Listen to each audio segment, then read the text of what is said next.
Assalamualaikum warahmatullahi wabarakatuh. Pada pertemuan kali ini kita akan membahas mengenai perkembangan nilai budaya ya pada mata kuliah ISBD.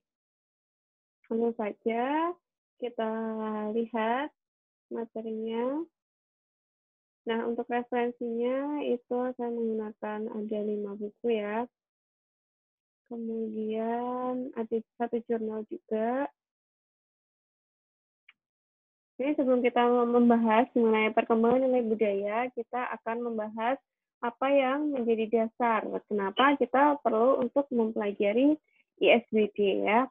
Karena masyarakat Indonesia itu adalah merupakan masyarakat yang majemuk. Jadi beribu-ribu suku bangsa ada di dalamnya dengan latar belakang kebudayaan yang berbeda-beda. Nah, keberagaman kebudayaan tersebut itu merupakan suatu kekayaan ya bagi bangsa Indonesia yang tidak ternilai harganya ya karena nilainya yang tinggi.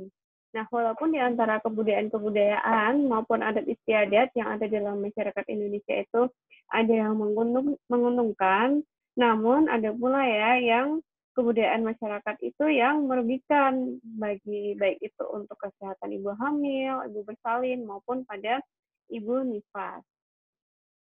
Jadi kenapa kita memerlukan ISBD? Kenapa kita perlu belajar mengenai ISBD? Karena berawal dari kritik yang diberikan oleh sejumlah cendekiawan ya atau sarjana-sarjana pendidikan dan kebudayaan dalam rapat seluruh rektor Indonesia pada tanggal 11 hingga 13 Oktober tahun 1971 di Semarang. Nah, mereka itu menilai sistem pendidikan di Indonesia itu merupakan warisan ya, warisan dari masa penjajahan Belanda yang merupakan politik balas budi yang tujuannya itu untuk menghasilkan tenaga yang terampil. Nah, warisan sistem pendidikan pemerintahan Belanda itu ada yang menghasilkan dampak negatif ya. Nah, dampak-dampak negatifnya itu karena sistem pendidikannya itu yang terkotak-kotak. Jadi hanya menghasilkan tenaga ahli pada bidang-bidang tertentu saja, tidak menyeluruh pendidikannya. Jadi pendidikannya itu merupakan sesuatu hal yang mewah ya sehingga keakraban di antara masyarakat itu keakraban dalam masyarakat itu dirasa kurang. Jadi seolah-olah perguruan tinggi itu sebagai ladang atau sebagai pabrik penghasil tenaga yang terampil. Nah, hal tersebut itu berdampak negatif terhadap moral bangsa, sehingga sistem pendidikan di Indonesia itu harus diubah dengan memberikan pendidikan mengenai ISBD ya, ilmu sosial budaya dasar. Nah, kenapa kita perlu untuk belajar ISBD ya? Tujuannya itu untuk menemukan sikap kritis, peka, dan arif dalam memahami keanekaragaman dan kesederajatan manusia dalam landasan nilai estetika, etika, dan moral dalam kehidupan bermasyarakat. Kemudian tujuan yang kedua yaitu membantu mahasiswa untuk mengembangkan minat dan kebiasaan dalam memahami dan juga memperhatikan setiap peristiwa yang terjadi pada kehidupan sehari-hari.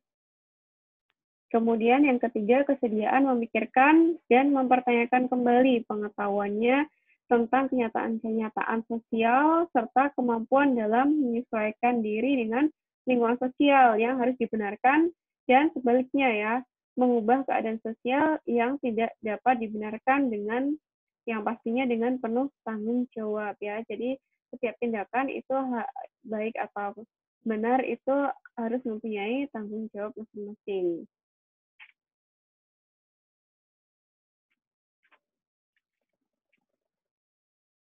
Contohnya, kalau di luar negeri itu seks bebas itu merupakan bukan hal yang tabu ya, sehingga mereka itu dapat membicarakan mengenai seks, tentang pendidikan seks itu dengan orang tua mereka, bisa membicarakannya dengan santai. Nah, kalau di Indonesia, seks itu merupakan suatu hal yang tabu. Jadi, kebanyakan remaja sekarang itu sungkan ya untuk membicarakan masalah seks dengan orang tua mereka. Kemudian contoh lain cipika-cipiki dengan lawan jenis. Kalau di luar negeri itu merupakan hal yang wajar ya, bahkan sampai berciuman bibir di tempat umum itu adalah hal yang biasa saja kalau di luar negeri. Nah, kalau di Indonesia hal tersebut itu tidak wajar ya, karena selain melanggar norma itu juga melanggar agama ya. Kemudian mengembangkan kemampuan untuk berdiri sendiri tanpa perlu menghiraukan lingkungan sekitar. Jadi agar bisa hidup dengan mandiri ya. Nah, hakikat SBD itu ada 3 ya, secara garis besar dikelompokkan menjadi 3, yaitu yang pertama adalah ilmu alami atau nature science. Kemudian yang kedua ilmu sosial atau social science, dan yang ketiga adalah pengetahuan budaya atau the humanities. ISBD itu apa sih sebenarnya? Pengertiannya dari ISBD itu adalah ilmu ya, karena ISBD itu adalah singkatannya ilmu sosial budaya dasar. Jadi ISBD itu adalah ilmu yang mempelajari aspek yang mendasar dan konsep-konsep dalam kehidupan antar manusia, sehingga makhluk sosial yang memiliki budaya dan permasalahan-permasalahan yang ada ya. Jadi sebagai makhluk sosial yang memiliki budaya dan permasalahan-permasalahan yang ada. Jadi manusia itu tidak bisa hidup sendiri ya, dan yang pasti membutuhkan orang lain untuk kelangsungan hidupnya. Untuk itu manusia itu adalah makhluk sosial. Ya, jadi manusia sebagai makhluk yang berbudaya tidak lain adalah makhluk yang senantiasa mendayagunakan akal budinya untuk menciptakan kebahagiaan, karena yang membahagiakan hidup manusia itu hakikatnya sesuatu yang baik, benar, dan adil. Maka hanya manusia itu sendirilah yang selalu berusaha untuk menciptakan kebaikan, kebenaran, dan keadilan sajalah yang berhak menyandang gelar manusia berbudaya. Nah, kalau dilihat dari pengertian masing-masing, sosial itu adalah suatu rangkaian norma, nilai, moral, dan aturan-aturan yang bersumber dari kebudayaan dalam masyarakat. Sedangkan sosialisasi itu adalah prosesnya, proses penanaman atau transfer kebiasaan atau nilai dan aturan dari satu generasi ke generasi lainnya dalam sebuah kelompok atau masyarakat. Misalkan contohnya, kita melakukan sosialisasi mengenai pencegahan COVID-19 ke masyarakat. Atau contoh lain, sosialisasi mengenai cara jitu, tembus publikasi internasional, dan lain sebagainya. Ya, jadi sosialisasi itu adalah prosesnya, transfer kebiasaan. Nah, tujuan dari sosialisasi yaitu untuk memberikan keterampilan untuk dapat hidup bermasyarakat ya, jadi tidak individualis. Kemudian yang kedua, mengembangkan kemampuan dalam berkomunikasi secara efektif. Kemudian yang ketiga, mengembangkan fungsi-fungsi organik seseorang melalui introspeksi yang tepat. Dan untuk menanamkan nilai-nilai dan kepercayaan kepada seseorang yang mempunyai tugas pokok dalam masyarakat. Nah, untuk pengertian kebudayaan itu sendiri, kalau secara etimologis kebudayaan itu berasal dari bahasa Sanskerta, atau dari kata budaya, yaitu artinya adalah bentuk jamak dari budi, yang artinya adalah budi atau akal ya. Jadi kebudayaan, kalau menurut Sela Sumartian dan Sulaiman Sumati, itu adalah sebagai semua hasil karya, rasa, dan cipta masyarakat. Kalau menurut Edith Tyler, itu adalah kebudayaan itu adalah kompleks yang mencakup pengetahuan, kepercayaan, kesenian, moral, hukum, adat istiadat, dan kemampuan serta kebiasaan yang didapatkan oleh manusia sebagai anggota masyarakat. Nah, kalau menurut Erlinton, The Culture Background of Personality, kebudayaan itu adalah konfigurasi dari tingkah laku dan hasil laku yang unsur-unsur pembentukannya itu didukung serta diteruskan oleh anggota masyarakat tertentu. Sedangkan kalau menurut Ebit Tyler, primitive culture ya, kebudayaan primitif itu adalah kompleks yang mencakup pengetahuan, kepercayaan, kesenian, moral, hukum,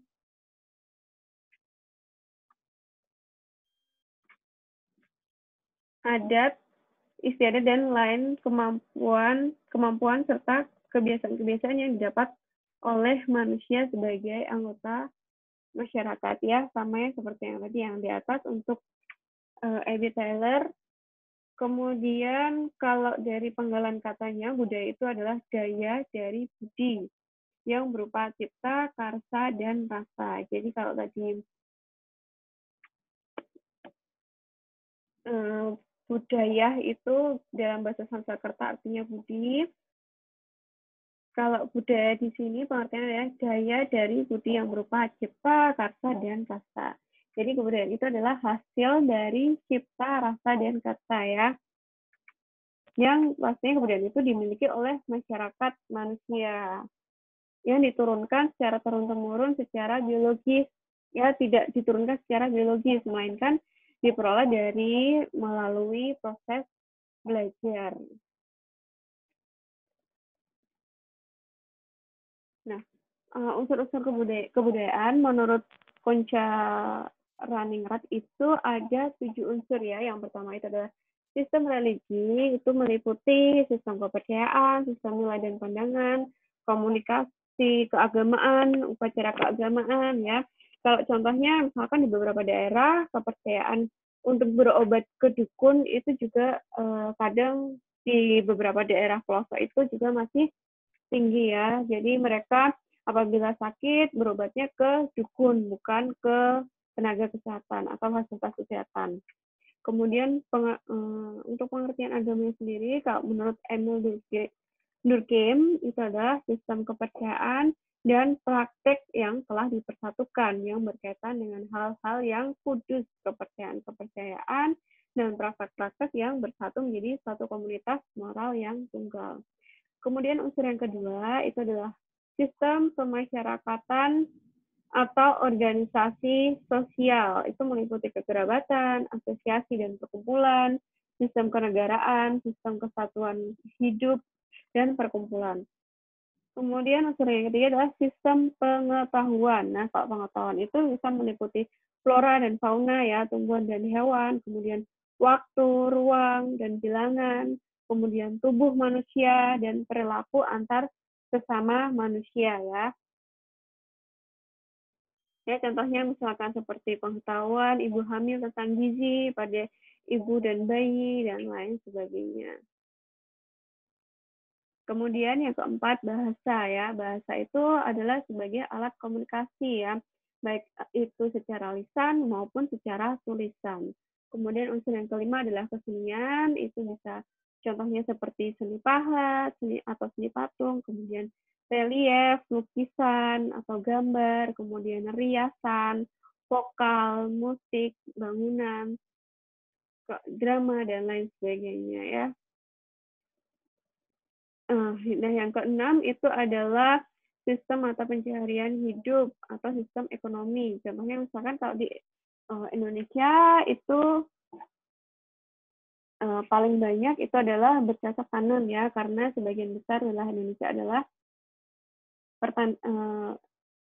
sawah. Contohnya yang selain itu kemudian juga ada peternakan, perikanan, perdagangan, berburu ya. Kalau zaman dahulu nenek moyang kita bermata pencaharian berburu dan mengumpulkan makanan.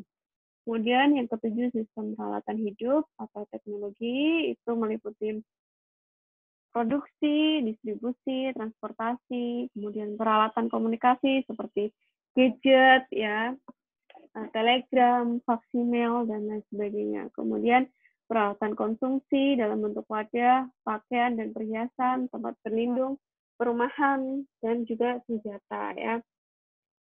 Nah, kalau kebudayaan Indonesia itu adalah seluruh kebudayaan lokal yang telah ada sebelum bentuknya nasional Indonesia pada tahun 1945. Ya, pada dasarnya itu sebenarnya kebudayaan Indonesia itu telah dipengaruhi oleh kebudayaan-kebudayaan besar lainnya, misalkan seperti kebudayaan Tionghoa, India, dan juga Arab.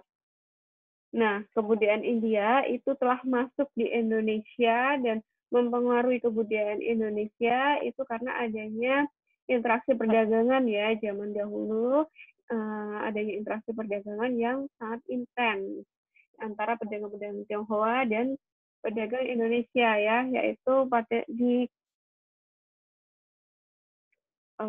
beberapa kerajaan ya,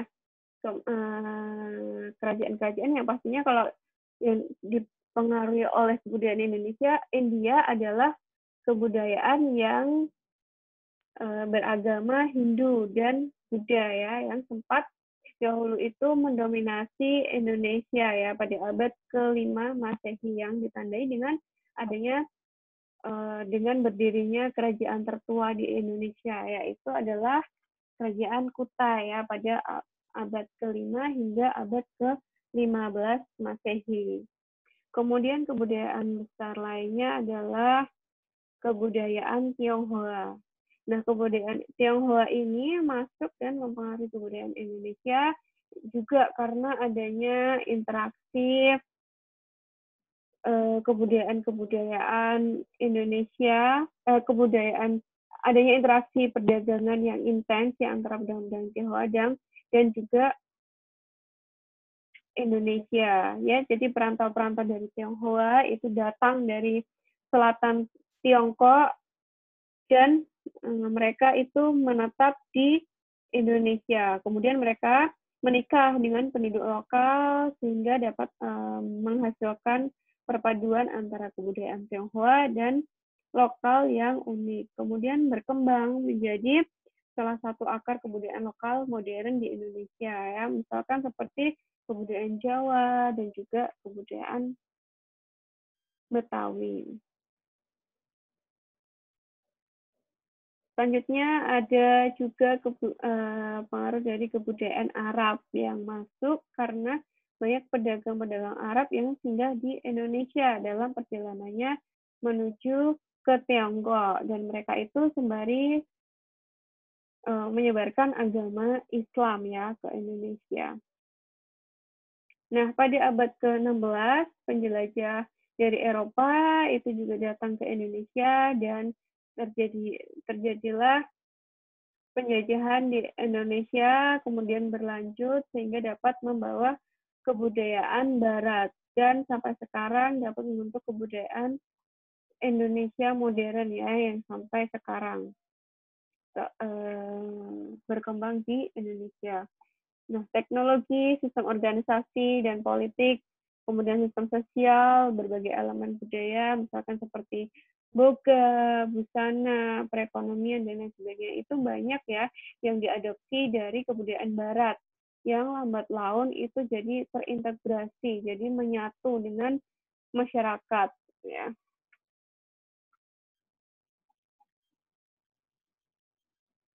Nah, ini kebudayaan tradisional di Indonesia itu yang salah satunya adalah rumah adat ya. Di rumah adat nanti kita lihat ya satu persatu. Nah, ini adalah rumah adat Rumah Gadang di Sumatera Barat. Kemudian ini adalah rumah khas Bala Lompoa, Makassar Goa ya. Kemudian ini adalah rumah panggung dari Sulawesi Utara. Kemudian ini adalah rumah bola Bugis dari Bone ya. Kemudian rumah limas ini di Sumatera Selatan. Kalau ini adalah rumah khas dari Irian ya, yang namanya adalah Honai. Kemudian ini rumah joglo dari di Jawa. Kemudian untuk kebudayaan tradisional Indonesia, yang kedua adalah tarian ya. Tarian nanti kita lihat satu persatu. Untuk tariannya Ini ada tarian bedoyo dari Jawa. Kemudian ini ada tari reog dari Jawa juga ya, Jawa Timur ini. Kemudian ini ada tari kuda lumping dari Jawa Tengah. Kemudian ini ada tari kecak dari Bali. Kemudian ini tarian barongan ya dari Bali juga. Dan ini tari cakalele dari Maluku. Kemudian ini ada tarian saman ya, tari saman dari Aceh, tarian Seudati dari Aceh, kemudian tarian Serampang 12 dari Melayu, ini tarian Zapin dari Melayu juga, kemudian ini adalah tarian Tanggai juga dari Melayu. Nah, kemudian ini tarian joget lamba ya, dari Melayu juga. Kemudian ini tari piring ya, yang membawa piring di kedua tangan dari Minangkabau. Kemudian ini tarian payung dari Minangkabau. Ini juga tari lilin juga dari Minangkabau ya. Kemudian ini adalah tarian randai dari Minangkabau. Ini juga tarian indang dari Minangkabau. Banyak ya dari Minangkabau. Kemudian tari yapong. Nih ya, yapong dari Betawi. Ini adalah tarian jaipong dari Sunda. Tari topeng dari Cirebon. Ini tarian tortor dari Batak Toba. Kemudian ini tari Pakarena dari Sulawesi Selatan. Ini tarian 4 etnis dari Sulawesi Selatan. Ini tarian Padupa dari Sulawesi Selatan juga. Ya. Nah, itu tadi adalah kebudayaan-kebudayaan ya, baik itu tarian maupun rumah adat yang dimiliki oleh Indonesia ya, sangat beragam sekali. Ya, baiklah perkuliahan pada hari ini saya cukupkan sekian. Wassalamualaikum warahmatullahi wabarakatuh.